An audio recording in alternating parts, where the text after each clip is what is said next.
माझं नाव अविनाश, वय 45 वर्ष. कोल्हापूरच्या राजारामपुरी भागात माझं हे 2 मजली जुनं पण सुसज्ज घर आहे.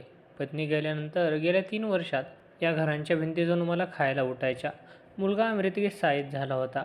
दिवसा ऑफिसमध्ये वेळ जायचा, पण संध्याकाळी घरी परतल्यावर तोच एकटेपणा, तो शांत अंधार आणि तीच रिकामी खुर्ची माझी वाट पाहत असायची.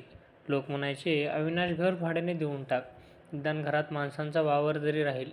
मला आधी ते पटलं नाही, पण एक दिवस त्या रिकामेपणाचा इतका कंटाळा आला की मी वरच्या मजल्यावर टू लेटचा बोर्ड लावला. 2-4 दिवसात अनेक लोक येऊन गेले, पण कोणाला शांतता हवी होती, तर कोणाला माझं घर खूप मोठं वाटत होतं.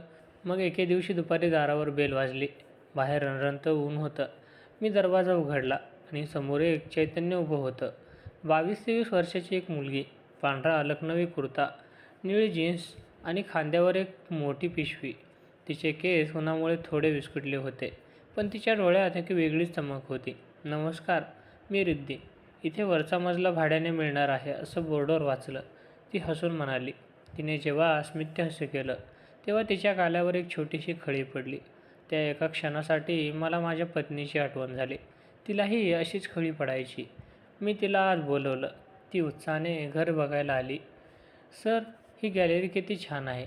इथे मी माझी खूप सारी झाडं लावू शकते का? मला बागेची खूप आवड आहे, तिने विचारलं. मी फक्त मान डोलावली. माझं लक्ष तिच्या बोलण्यापेक्षा तिच्या उत्साह व्यक्तिमत्वाकडे जास्त होतं. तिच्या येण्याने घरातला जुनाट फर्निचरलासुद्धा जणू नवी झळाळी आली होती. तिने लगेच घर पसंत केलं. ती एका IT कंपनीत इंटर्नशिप करत होती आणि तिला अभ्यासासाठी शांतता हवी होती. तिसऱ्या दिवशी रिद्धी राहायला आली. तिने सामान लावताना इतका पसारा केला होता की मला राहावेना. मी वर जाऊन तिला मदत करायला लागलो. अरे सर, तुम्ही कशाला कष्ट घेताय? मी करेन हळूहळू, ती म्हणाली. काही हरकत नाही रिद्धी, रिकामं बसण्यापेक्षा काहीतरी काम केलेलं बरं, मी हसत म्हणालो. काम करता करता आमचा संवाद सुरू झाला. तिला संगीताची आवड होती. तिने तिचा छोटा म्युझिक प्लेअर लावला आणि जुनी गाणी वाजायला लागली. लग जा गले हे गाणं ऐकून मी क्षणभर थबकलो. सर, काय झालं? तिने जवळ येत विचारलं.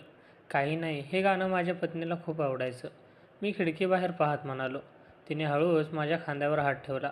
तो स्पर्श अगदी हलका होता, पण त्यात एक अनामिक ओढ होती.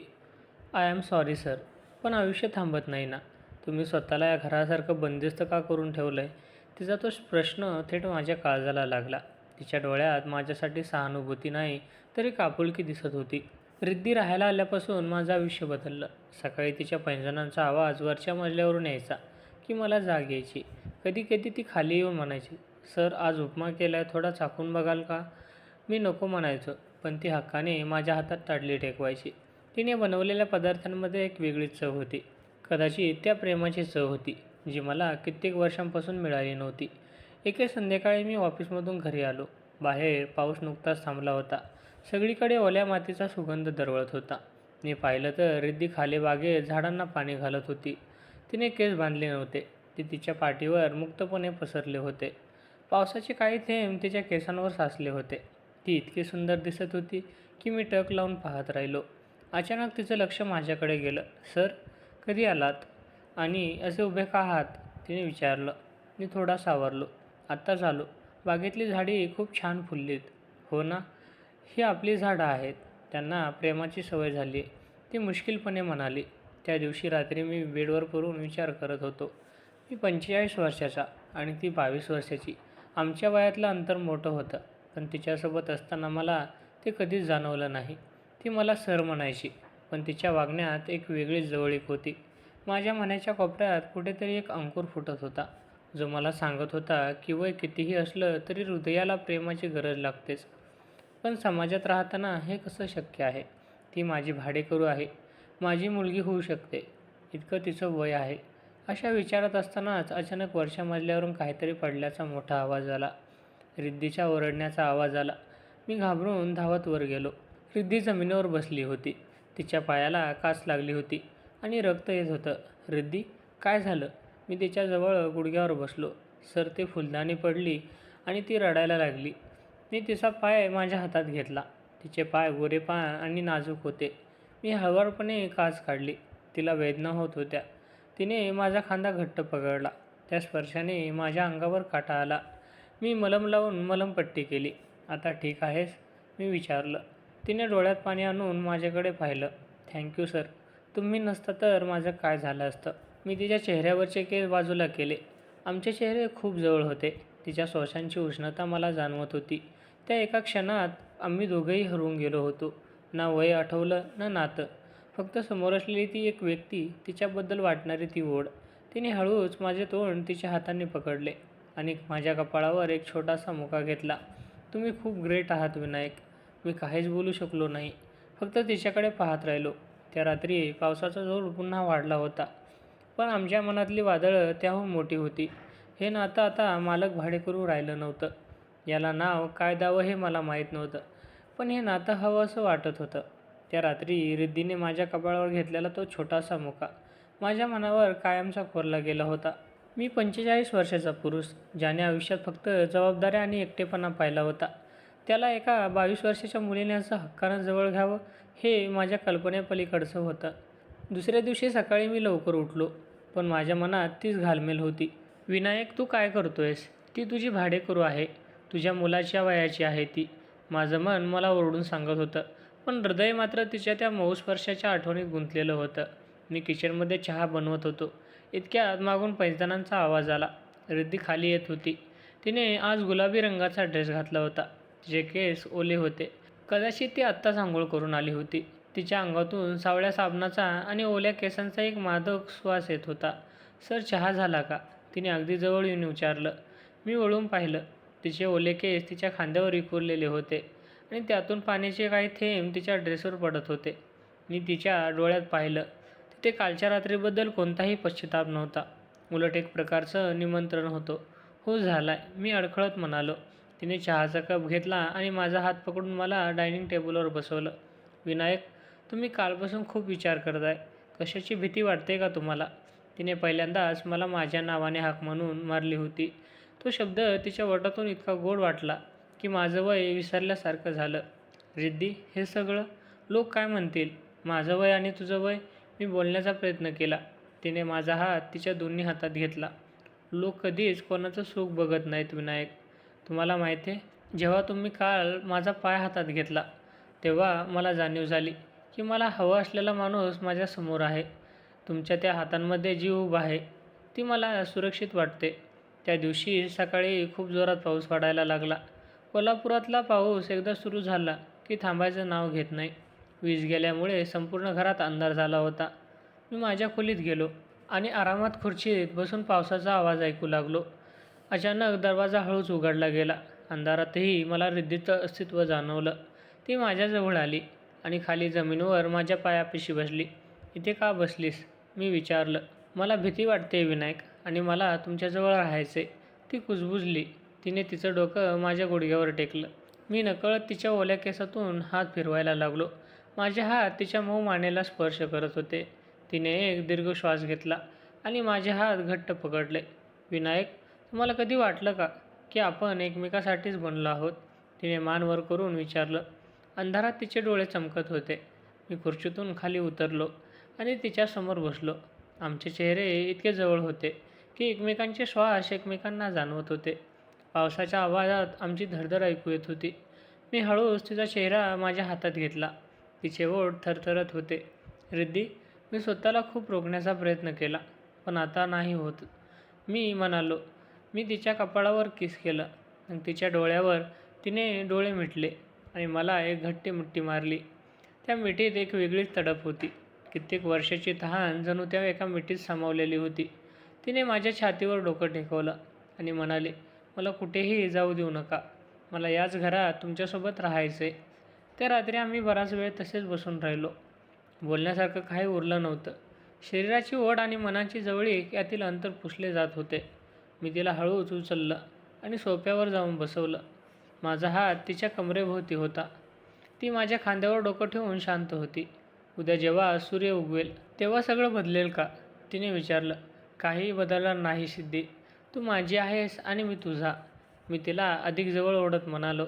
दुसऱ्या दिवशी सकाळी जेव्हा मी जागा झालो तेव्हा रिद्धी माझ्या शेजारी बसून मलाच निहाळत होती. तिच्या चेहऱ्यावर एक तृप्त हास्य होतं. तिने माझ्या कपाळावरचे केस बाजूला केले आणि म्हणाली, गुड मॉर्निंग विनायक. पण म्हणतात ना, सुखाचे दिवस लवकर संपतात. दुपारी अचानक माझ्या मुलाचा सुमितचा फोन आला. बाबा, मी पुढच्या आठवड्यात कोल्हापूरला येतोय. एक सरप्राईज आहे. तो उत्साहाने बोलत होता. माझं काळीज धडधडलं. सुमित येणार? जर त्याला रिद्धीबद्दल आणि आमच्या नात्याबद्दल कळलं तर? रिद्धी तर त्याच्याच वयाची होती. समाज, कुटुंब आणि माझं चारित्र्य या सगळ्या गोष्टी आता माझ्या डोळ्यासमोर नाचू लागल्या. मी रिद्धीकडे पाहिलं. ती बागेत फुलांशी खेळत होती. ती किती निरागस होती आणि मी किती मोठ्या संकटात सापडलो होतो. आमचं हे नातं एका नाजूक वळणावर येऊन ठेपलं होतं. काय होईल जेव्हा सुमित येईल? रिद्धीला मी जगासमोर माझी म्हणून स्वीकारू शकेल का? की हा ओलावा फक्त पावसाळ्यापुरताच मर्यादित राहील? सुमितचा फोन आल्यापासून माझ्या पायाखालची जमीन सरकली होती. रिद्धी बागेत हसत होती, पण माझ्या मनात विचारांचं काहूर माजलं होतं. सुमित 26 वर्षाचा आणि रिद्धी 23 वर्षाची. माझा स्वतःचा मुलगा जेव्हा आपल्या वडिलांना त्याच्याच वयाच्या मुलीसोबत पाहील, तेव्हा त्याची प्रतिक्रिया काय असेल? समाज मला म्हातारा अर्क म्हणेल की भ्रष्ट? काय झालं विनायक? सुमित येतोय म्हणून टेन्शन आलं आहे का? रिद्धीने जवळ येत विचारलं. तिने माझ्या हाताला स्पर्श केला, पण आज मी तो स्पर्श झटकला. रिद्धी, हे सगळं थांबावं लागेल. सुमित येतोय. त्याला हे समजलं तर तो काय विचार करेल? आणि ही दुनिया, हे लोक जगू देतील आपल्याला? मी चिडून आणि घाबरून म्हणालो. रिद्धीचे डोळे भरून आले. ती शांतपणे वरच्या मजल्यावर निघून गेली. त्या रात्री आमच्यात एकही शब्द झाला नाही. घराची ती जुनी शांतता पुन्हा परतली होती. पण यावेळी ती शांतता जीवघेणी होती. आठवडा संपला आणि सुमित दारात उभा राहिला. बाबा म्हणत त्याने मला मिठी मारली. खूप आनंदी दिसत होता, पण माझं लक्ष सारखंच वरच्या मजल्याकडे जात होतं. रिद्धी वरच होती. तिने खाली येण्याचं टाळलं होतं. जेवताना सुमित अचानक म्हणाला, बाबा, वरच्या मजल्यावर काय केलं? कोणाला भाड्याने दिलं आहे का? माझा घास घशातच अडकला. हो, एक मुलगी आहे, रिद्धी नाव आहे तिचं. IT मध्ये जॉब करते. मी कसाबसा शब्द जुळत म्हणालो. अरे वा, तिला खाली बोलवा ना, ओळख तरी होईल.